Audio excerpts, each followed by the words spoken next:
I saw Tio's interview. I thought it looked cool. It's also like a kind of podcast in Montreal that's missing. When I was a child, people were always asking me like, oh, what do you want to do? And I was always like, everything. Where did I say that? Mostly in big cities, Toronto, Montreal, blah, blah. You could really do whatever you want. If you really put your mind into it and you worked towards it, there's no way that little Monsieur Keita made it from the, you know what I mean?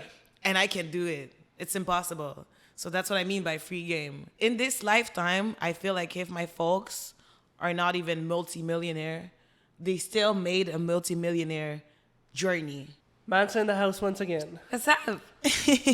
Can we sort of talk about what makes a great DJ set? I like to break people. I think it's fun when I do go to a party and I listen to things that I didn't know that I wanted to hear, and that I discover a whole new universe and like sounds and genres. I think the aspect to show that you are curious to share something unusual with people, that makes a good DJ set for me. Definitely my favorite DJs are the ones that have a great technique. I don't like too much of a technique. I like to hear the human side of a DJ set. I feel like that's nice to hear something not necessarily super well, I don't know how to say it, like transition and everything. I really want to see the human side. So, and also I like a DJ set that goes from a slow BPM to a high BPM. I like to be I like a DJ set that is like exhilarating. Exhilarating? Yeah, exactly.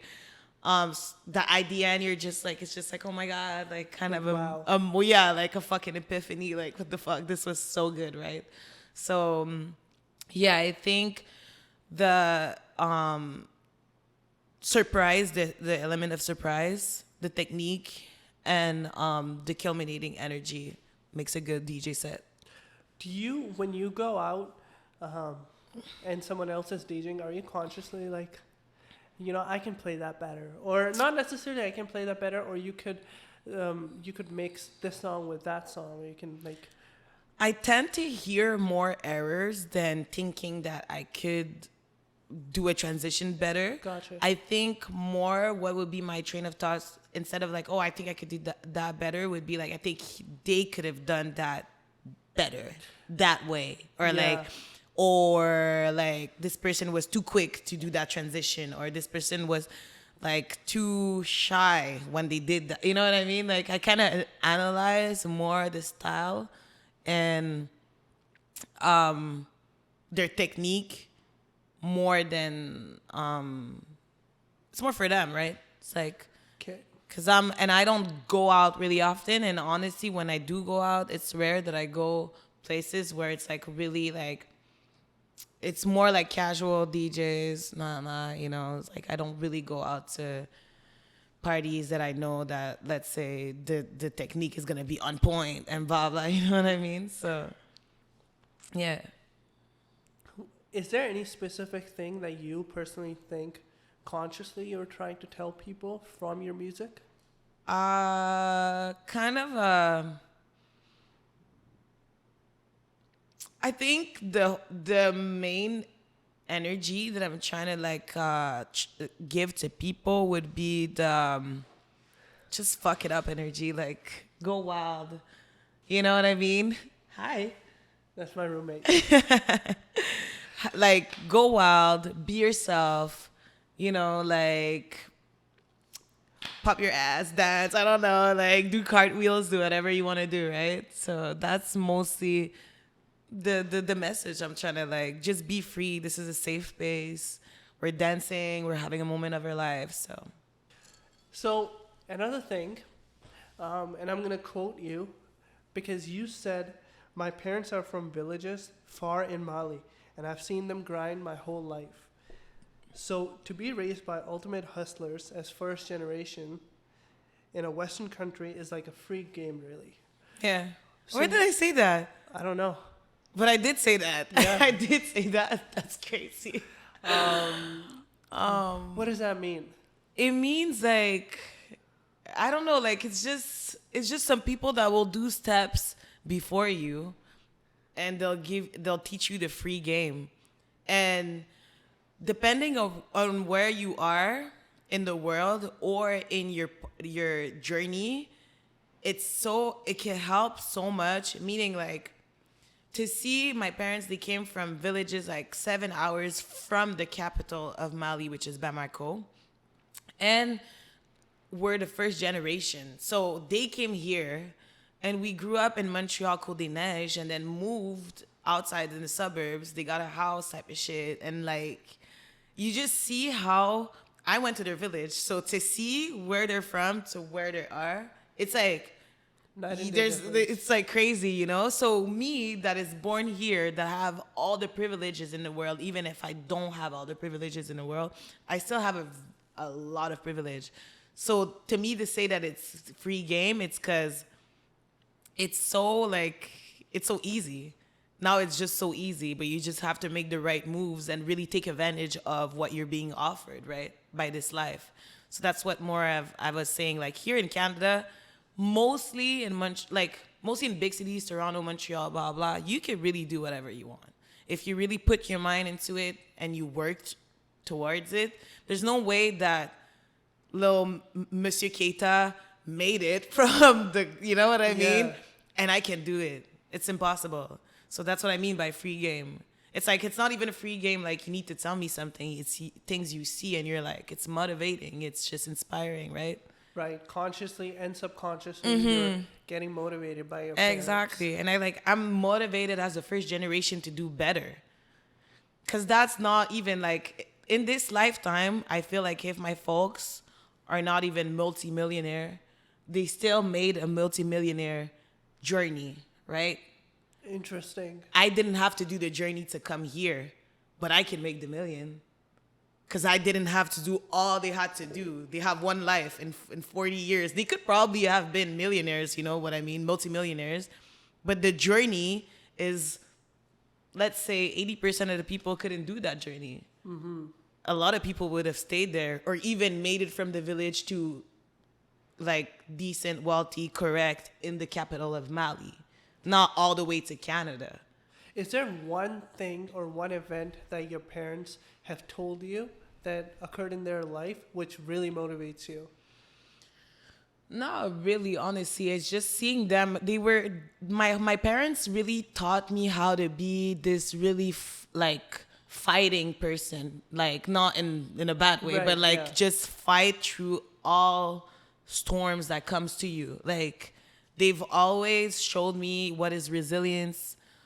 It's really more of a general like vibe that they have. Like, they're really, really powerful people in their mentally, and they're Muslim too, and they're really, really on their deen, and they pray a lot, and they're really, really believers. But like, you know, not on the, they're not like, I don't know, like their deen and everything and how they move really made me understand what it's like to be motivated and to be focused on something, because everything you want, you can get it, right? So it's really how I move, and that's why I'm saying ultimate hustlers, because I personally think with my personality and that with all the humbleness and, you know, vulnerability, if I was in the position, I probably wouldn't be in Canada.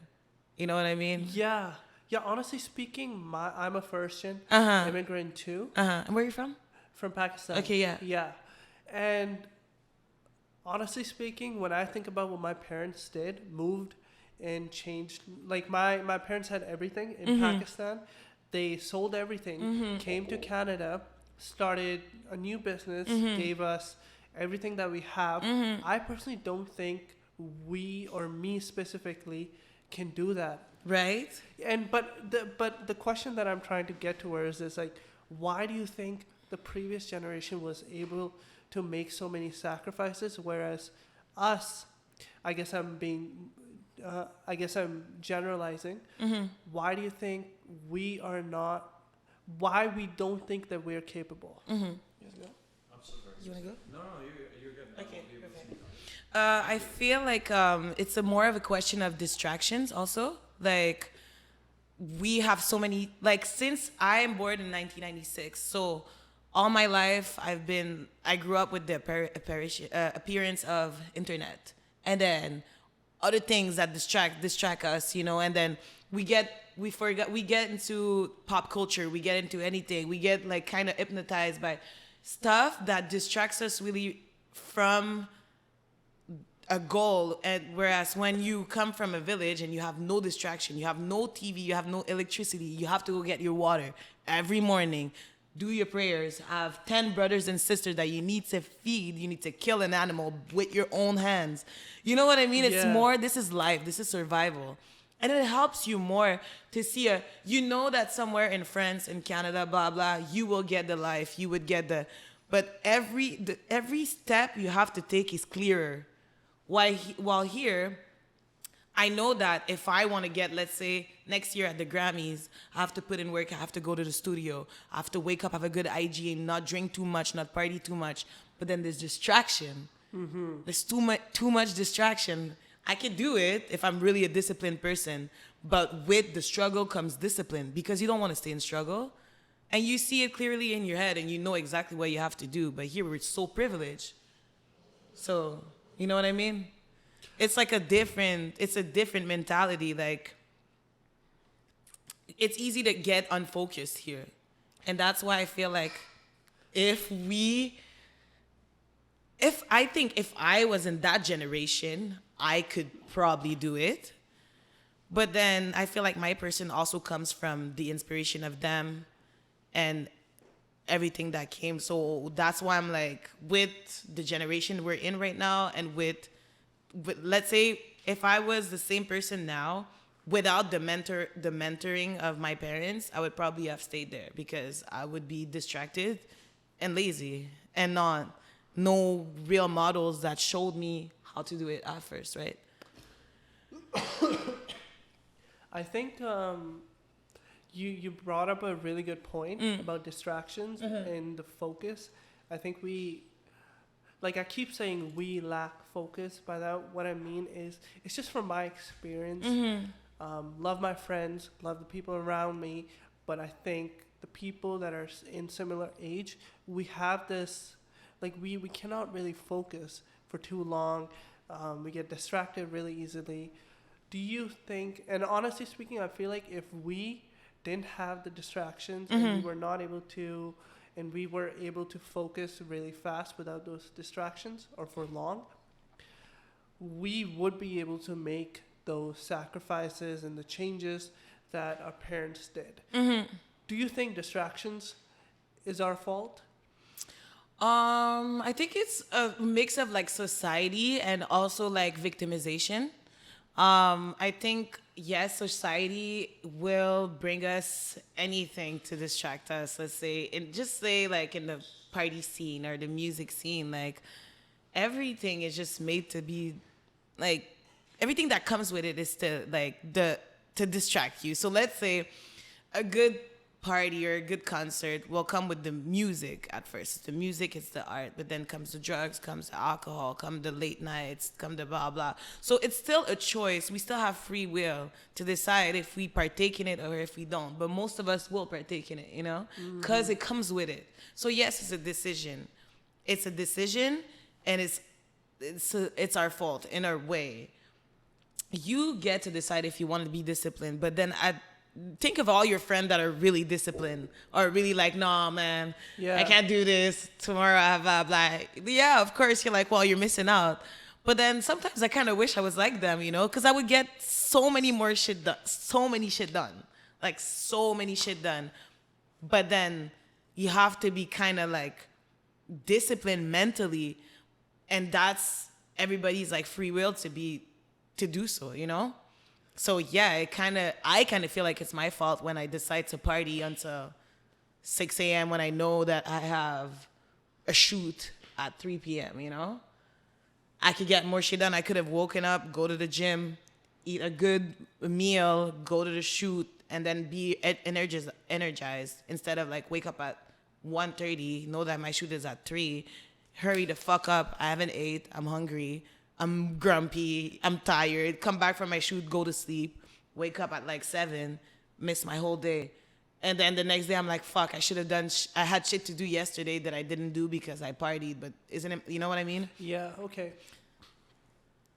Yeah, I mean, comes, when I guess when you're in nightlife, you have other things that you need to take care of as well. So would you, because here, I'll say it for myself first. I don't think I'm disciplined. Or maybe, just maybe, I'm disciplined more than The average. an average person. But like then you're comparing shit towards shit.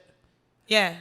Right? Right? For lack of better terms. And when you think about it, like let's say I'm going to give you another example because this is just by the DJ point of view. So let's say lawyers. Lawyers are, they have their firm, they're like their cabinet, but whatever, they're like senior, whatever. And then they sign a deal, right? They're happy, they go party, and they do coke until I don't know what time. And I know a lot of them, you know what I mean? It's like, it's the same type of shit. And then it's like you lack on some other shit because you have the privilege of being comfortable because you don't have to think about the times that you were in a mud hut, you know what I mean? And like go to get your water. You never had to do that. So it's kind of a like easy distractions that are like harmless in the first thought, but then it still is your fault afterwards, Later it can become a snowball effect. It does become, like once in a while it's okay, but I feel like we have to take accountability, and that's why I'm saying like thinking of my parents, like they had a lot of discipline, so it's like I think they could have victimized and be like, oh my god, it's so hard, blah blah, and they would have never made it out, but they bust up and had a lot of like good mental hygiene, being able to be like, okay, like later on I'll enjoy the fruits of it. My kids will enjoy the fruits of it, I feel like that's... Do you try to be disciplined? It comes honestly easily when I know that something is a big deal. But I'm really a type of person that's like, I'll sleep the extra 15 minutes. I do not give a fuck. Like knowing damn well, like when you snooze, that's like the worst thing you can do. And then, but listen, one thing with me is that I'll sleep the extra 15 minutes. But let's say I have a rendezvous at like 2 p.m. Okay, and I know that I need an hour to get ready, so I'll be up by 12 for sure. But I'll sleep the extra hour, so I'll stay in bed. It's just in the hour that I need to get ready, as more as I take time, I just see the way I want it to be dressed get less bad, you know what I mean? It's like, okay, no, now I can't do the makeup. Okay, now I can't do my hair like that. Okay, now I don't have time. I'm like, okay, now I have to go regular. It's just that. It's really a matter of that, but I'll always be leaving. I always, time it so I'm at least on time a little bit, but it's really about the not leisure, but really about the I don't know how to say it, like when you're just like, ugh. Yeah, you kind of, I think. Kind of push things. Yeah. Yeah, procrastinate. Yeah, but I am disciplined when I need to be, like. Right. Yeah. With your shoots or with your NGO and all that kind of stuff. Like whenever someone else's depends on me, I have to be disciplined. If nobody else depends on me and it's on me, like I'm the sole like victim, the sole perpetrator. So it's like I have to take accountability on against me. So it's like it's not a problem. But whenever it involves other people, that's where I'm more like, okay, yeah, like. It's one thing to fuck up shit for you, but not for others. Yeah, no, I get that. Would you... Okay, so let's kind of talk about Occupy the Hood, right? It's your NGO. More specifically, it's based on community work, right? So what is the impact that it has had on you?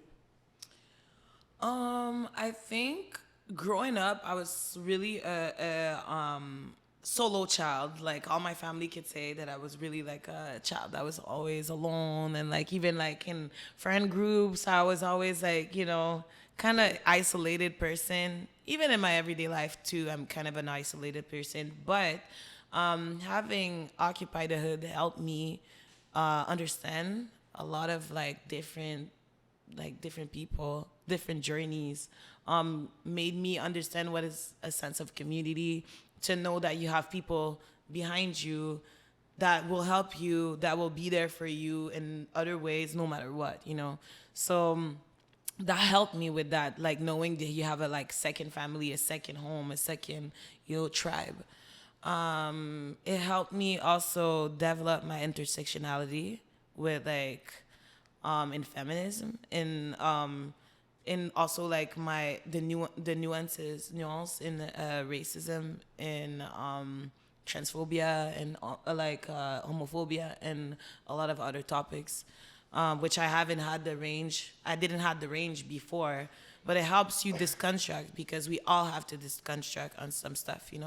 So it helped with that a lot. It also helped with like even planning and just coordination, and yeah, like just dealing with people in general as a solo person, right? Yeah, how do you go from being that alone kid or an introverted kid to this, my assumption, extrovert who has an NGO, who is a DJ? I mean, I didn't go from that to that. I'm still the introvert kid, so like I don't know what are we talking about. It's just I just have to force it. I just have to force it, like not force it, but like I just have to go out of my shell. And it's a work. It's an undying work. I'll be working on it until I die. Because Yeah. I'll always be that solo introverted kid in my head. I think a lot of people have this misconception of me that I am someone that's like out there talking to everybody, because I do put on not the act, because it's not an act, but I do put on the courage to get out of my social anxiety, Yeah. or my because deep down that's what I want, right? But it's just really hard for other people, and usually some people cope with being excluded. Some people, when I was younger, I would cope with being excluded and stuff. Now I cope by being overly present in the room, or overly talkative and Yeah. overly nice and overly, because this is the opposite of how I'm feeling. Like deep down, I'm just like, oh my god, social interaction, people.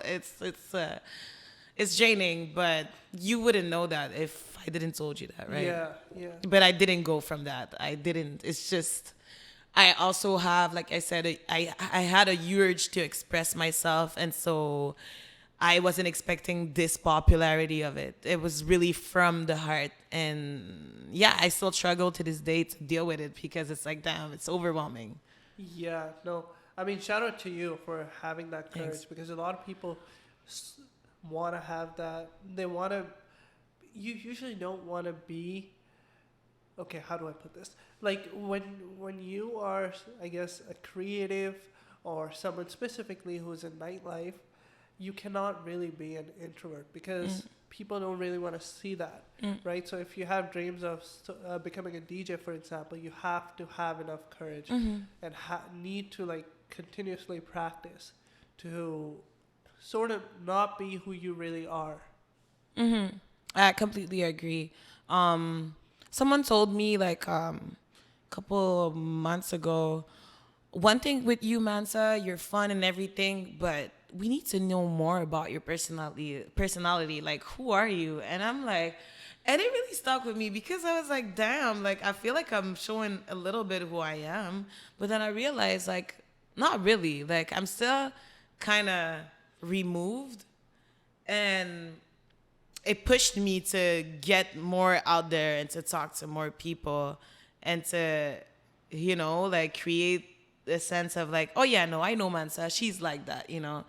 I kind of felt not offended, but I felt like a type of way, and I was like, damn, all these efforts, but then it's just showing me how even if you try to be extroverted and it's the scene and you have to be like that, it's so difficult me, I thought that everybody thought I was, out there Yeah. giggling, but there's still people that can see me really.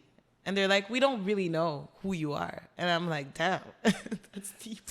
What is it, something that you want to tell those people if they're trying to get to know you? Or I also have another question I guess I'll ask it now. Yeah.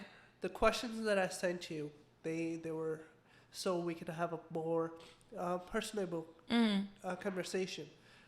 Did it take you a longer period of time to sort of answer those questions? No, absolutely not. So you would say you know yourself. Yeah, I know myself well, 100%. 100%. Yeah, I know who I am. I'm a really confident person. I think that's kind of obvious, but I'm a really confident person. I know myself. I know where I'm going. I know what I'm doing exactly every time, every minute. You know what I mean?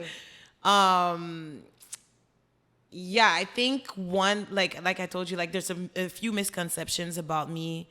I think I kind of come off as unfriendly. I kind of come off as stuck up, or like, I don't know because I don't see my face. I'm thinking I'm like, and then the whole time I'm like, so I don't know, like, but yeah, I'm a really sensitive person. I'm a really, really loving person. I'm really emotional. Like, I'm a water sign. I'm a Cancer. Like, overload energy. Wow, I'm happy you invited me to that, honestly. Like, I was like, oh, it's actually fun. I saw Tio's interview. I thought it looked cool. It's also like a kind of podcast in Montreal that's missing. You would say so? Yeah, I would say so. I would say so because you're also like, I never met you. I never seen you in my life. So it's fun to see new faces, people that are not necessarily in the scene already. Like, have a good, like, let's say Abba and Preach or all these other guys that have like a huge platform already. So it's fun to see new faces, have new conversations, and like, I know nothing about you and you know nothing about me. So yeah, it kind of give me a sense of comfort too, to know nothing about you and you know nothing about me. Yeah. No, at the end of the day, I think if my goal is to make the guest feel comfortable, and eventual goal is to build a relationship with them, right? So that's what it is all about for me. Definitely. Yeah. You're doing it well. Thank you. So what has Occupy the Hood? Because, to generalize it, it's an NGO, right? NGO usually is not seen, your nonprofits are not seen with creativity. Has Occupy the Hood done anything for your creativity? Yes. I would say Occupy the Hood made me discover new talents of mine, just like graphic design. Graphic design is something that I was not doing graphics before, but now I'm doing graphics. So that's something really cool because I used to always pay, which I like paying people for their work, right? Yeah. But then I like being able to do everything. Like, I want to be able, like, at 45 to be able to say that I can produce, I can sing, I could DJ, I could do graphic design, I'm also a sommelier. I have a diploma for sommelier, to be a sommelier. So that's like wine expertise. Oh, wow. Yes, I did that when I was 19. So I want to be a jack of all trades, like, oh, you want to make your wine? I could do it. You want to make a song? I could do it. You want to do a graphic? I could do it. You want to hold a press conference? I could do it. You know what I mean? So I think when I was a child, people were always asking me oh, what do you want to do? And I was always like, everything. So Occupy the Hood is giving me the opportunity to do everything, everything I want to do, admin work, graphic work, logistic, producing an event, curating an event, community work, so many things that triggers creativity, that I have to, every fucking 2 weeks, I have to find new ideas, find new events with, of course, the help of my people. But it taps in my creativity so much with stuff even little things at parties, let's say the location to be announced that is mad inspired by moonshine, we like kind of tweaked it because now we have coordinates. We do coordinates, so you have to like actually make the effort. Like if you really want to come to the party, or someone told it to you, but it's way more fun when you have coordinates and then you have to go check for it. And like it's just always, tapping in my creativity, trying to find ways to for it to be interesting in any way.